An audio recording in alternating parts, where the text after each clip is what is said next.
Charlotte, North Carolina, where again that appearance with Hillary Clinton expected to happen at 3 o'clock this afternoon. Kristen, you've got to wonder at this point whether the joint appearance is going to be overshadowed by what we heard just after 11 o'clock Eastern. Any reaction from the campaign to those statements from Director Comey? We are getting our first reaction from the Clinton campaign. This comes from spokesperson Brian Fallon. It is short. It is to the point, Craig. I will read it to you and then discuss it on the other side.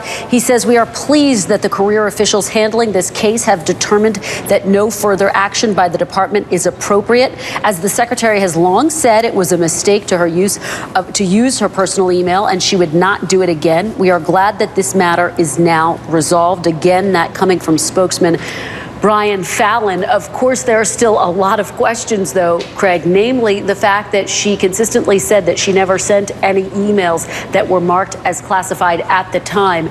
And what Director Comey said today was essentially that that wasn't the case, that there were a number of emails that she should have known contained classified information. So she's going to have to answer questions about that. She's going to have to answer questions about the statement made by Director Comey that it is possible that outside actors were able to obtain and access her email, essentially hack into her account. She's going to have to answer questions about that as well. So this undoubtedly casts a cloud over this event. But I think what you're going to see today is a unified front. President Obama appearing with her. He is set to serve as a character witness for her. He's likely going to make the argument that he was once her former rival and he came around to being one of her closest confidants. She, of course, served as his Secretary of State.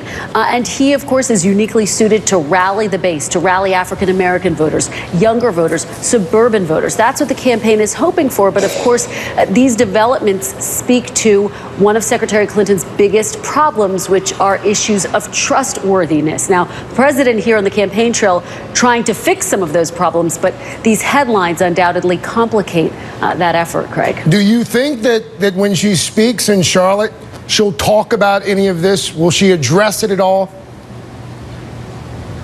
It's a great question, Craig. At this point in time, we're not getting an indication that she's planning to address this when she speaks today here in Charlotte. And look, it would be difficult for her to address it standing right next to President Obama. This is already putting him in a somewhat difficult position politically. However, I think that she's going to have to address it, whether she decides to hold a quick interview with the reporters who are here on the ground, or if she decides to hold an interview in the coming days. She's going to have to answer some of those very difficult questions that were raised by this final report. And of course, the campaign focusing on the headline here, the fact that Director Comey recommended that no charges be brought. But this trustworthy issue continues to dog Secretary Clinton. In fact, according to our latest NBC News Wall Street Journal poll, 69% of respondents said concerns about her trustworthiness are of serious concern to them in this general election. And clearly, there's plenty of fodder for Donald Trump in the findings by the FBI. So this is going to be an ongoing political problem for Secretary Clinton. She may not address it here